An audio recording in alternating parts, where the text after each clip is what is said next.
سورہ آل عمران کا جو نصف ثانی اب شروع ہو رہا ہے تو آپ نے یہ مشابہت بھی نوٹ کر لی ہوگی کہ نصف اول میں سورہ بقرہ میں بھی ایک مرتبہ یا ایھا الذین آمنوا سے خطاب تھا، یا ایھا الذین آمنوا لا تقولوا راعنا وقولوا انظرنا واسمعوا۔ اسی طرح سورہ آل عمران کے نصف اول میں بھی ایک آیت وہ اوپر آ چکی ہے کہ یا ایھا الذین آمنوا ان تطیعوا فریقا من الذین اوتوا الکتاب یردوکم بعد ایمانکم کافرین۔ لیکن اصل خطاب جو ہے مسلمانوں سے شروع ہو رہا ہے وہ 11ویں رکوع سے، اور یہاں پر اصل میں ایک سہ نکاتی لائحہ عمل دیا جا رہا ہے امت کو۔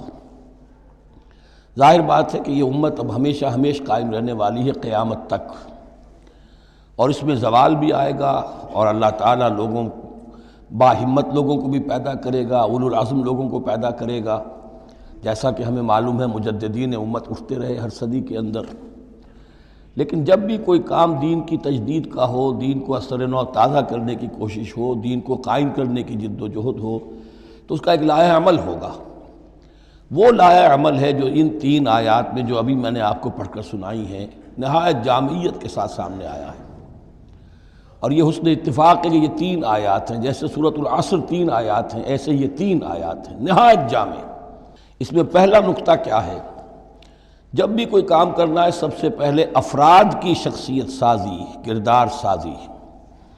یا ایھا الذین آمنوا اتقوا اللہ حق تقاتہ، اہل ایمان اللہ کا تقوی اختیار کرو جتنا کہ اس کے تقوی کا حق ہے۔ ولا تموتن الا وانتم مسلمون، اور دیکھنا ہرگز موت نہ آنے پائے مگر فرما برداری کی حالت میں۔ یہ سب سے گاڑھی آیت ہے قرآن مجید میں تقوی کی تلقین کے لیے۔ اللہ کا حق جتنا ہے اتنا تقوی۔ اس پر صحابہ گھبرا گئے کہ یا رسول اللہ، اللہ کا حق کون ادا کر سکتا ہے؟ پھر جب آیت اتری ہے سورہ تغابن کی کہ فاتقوا اللہ ما استطعتم، اپنی امکانی حد تک تقوی اختیار کرو، تب ان کی جان میں جان آئی۔ ساتھ ہی ہے کہ مت مرنا مگر حالت فرما برداری میں۔ کیا معنی ہے؟ کوئی پتہ نہیں کس لمحے موت آ جائے، کوئی لمحہ نافرمانی میں نہ گزرے مبادا موت کا ہاتھ اسی وقت آ کر تمہیں دبوچ لے۔ اس طرح کی شخصیتیں اگر پہلے نہ بنی ہوں تو کوئی کام نہیں ہو سکتا۔ پہلے کردار سازی افراد کی۔ اب جب یہ کردار سازی ہو، دوسرا مرحلہ کیا ہے؟ وَاعْتَصِمُوا بِحَبْلِ اللَّهِ جَمِيعًا وَلَا تَفَرَّقُوا، ایک اجتماعیت اختیار کرو، اللہ کی رسی کو مضبوطی سے تھام لو، مل جل کر، اور تفرقے میں مت پڑو۔ یہاں چونکہ اس سے پہلے جو رکوع ختم ہوا ہے وَمَن يَعْتَصِم بِاللَّهِ، جو اللہ تعالیٰ سے چمٹ جائے، اللہ کی حفاظت میں آ جائے، فَقَدْ هُدِیَ إِلَىٰ صِرَاطٍ مُسْتَقِيمٍ۔ اور سورہ حج کی آخری آیت میں بھی یہ لفظ آیا ہے فَأَقِیمُوا الصَّلَاةَ وَآتُوا الزَّکَاةَ وَاعْتَصِمُوا بِاللَّهِ۔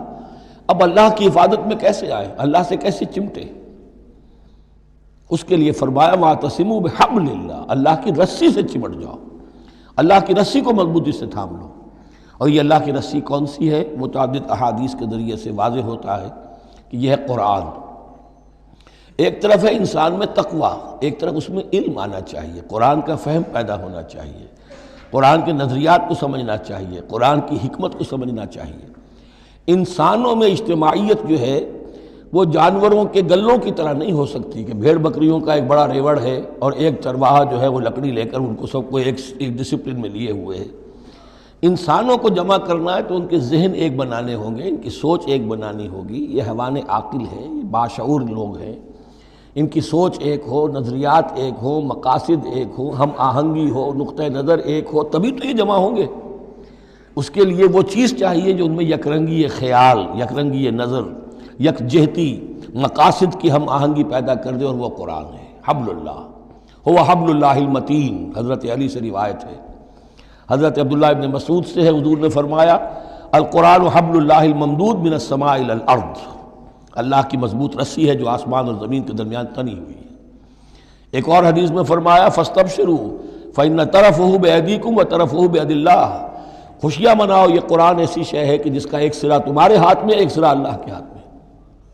تو تقرب الی اللہ کا ذریعہ بھی قرآن، اور آپس میں تمہیں جوڑ کر رکھنے کا ذریعہ بھی قرآن۔ یہی وجہ ہے کہ ہماری ساری یہ تحریک جو ہے میری، اس کا اصل جو منبع ہے، سرچشمہ ہے، اس کا مبنیٰ ہے، مدار ہے، وہ دعوت رجوع القرآن۔ پوری زندگی میں نے اپنی الحمدللہ کھپائی ہے اس کام میں، اور اسی کے ذریعے سے انجمن خدام القرآن اور قرآن اکیڈمیز، پھر 1 ایئر کورس، نوجوان جو ہیں، تعلیم یافتہ لوگ ہیں، وہ پی ایچ ڈی بھی کر چکے ہیں، وہ ڈاکٹر بھی بن گئے ہیں، وہ انجینئر بھی ہیں، لیکن دین کی طرف سے جاہل ہیں، قرآن سمجھ نہیں سکتے۔ وہ آئیں، 1 سال رہیں ہمارے پاس، عربی سیکھیں، قرآن سیکھیں، تاکہ اس پر عمل ہو سکے۔ تو دوسرا نقطہ ہوا وَاعْتَصِمُوا بِحَبْلِ اللَّهِ جَمِيعًا وَلَا تَفَرَّقُوا وَاذْكُرُوا نِعْمَةَ اللَّهِ عَلَيْكُمْ إِذْ كُنْتُمْ أَعْدَاءً، اور ذرا یاد کرو جو اللہ کا انعام تم پر ہوا کہ تم تو ایک دوسرے کے دشمن تھے۔ فَأَلَّفَ بَيْنَ قُلُوبِكُمْ، تو اللہ نے تمہارے دلوں کے اندر الفت پیدا کر دی۔ فَأَصْبَحْتُمْ بِنِعْمَتِهِ إِخْوَانًا، تم اللہ کے فضل و کرم سے بھائی بھائی بن گئے۔ یہ یہاں گویا کہ اولین مخاطب یہاں انصار ہیں۔ ان کے جو 2 قبیلے تھے اوس اور خزرج، وہ آپس میں لڑتے آ رہے تھے 100 برس سے، خاندانی دشمنیاں چلی آ رہی تھی، قتل کے بعد قتل، ادھر کا قتل ادھر کا قتل۔ لیکن اب جب یہ ایمان آیا، اللہ کی کتاب آ گئی، محمد رسول اللہ آ گئے، تو اب وہ شیر و شکر ہو گئے، ان کے جھگڑے ختم ہو گئے۔ اس طرح پورے عرب کے اندر غارت گری ہوتی تھی، اسے دارالامن بنا دیا۔ وَكُنْتُمْ عَلَىٰ شَفَا حُفْرَةٍ مِّنَ النَّارِ، اور تم تو آگ کے ایک گڑھے کے کنارے تک پہنچ گئے تھے، بس اس میں گرنے والے تھے۔ فَأَنْقَذَكُم مِّنْهَا، تو اللہ نے اس سے تمہیں نکال لیا اور بچا لیا۔ كَذَلِكَ يُبَيِّنُ اللَّهُ لَكُمْ آيَاتِهِ لَعَلَّكُمْ تَهْتَدُونَ، اس طرح اللہ تعالیٰ اپنی آیات تمہارے لیے واضح کر رہا ہے تاکہ تم راہ پاؤ، صحیح راہ پر قائم رہو۔ یہ 2 نقطے ہو گئے۔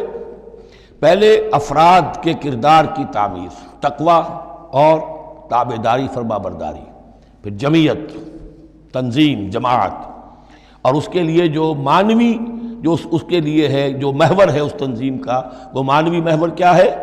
قرآن مجید، حبل اللہ، اعتصامش کن کہ حبل اللہ اوست، مضبوطی سے تھامو، اس کو علامہ اقبال کہتے ہیں قرآن کو، حبل اللہ یہ ہے۔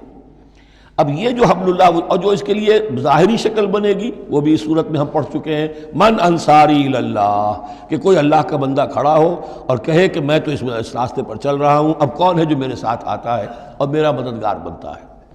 اب ایسی جمعیت جو وجود میں آئی وہ کیا کرے گی؟ یہ تیسری آیت اہم ترین ہے۔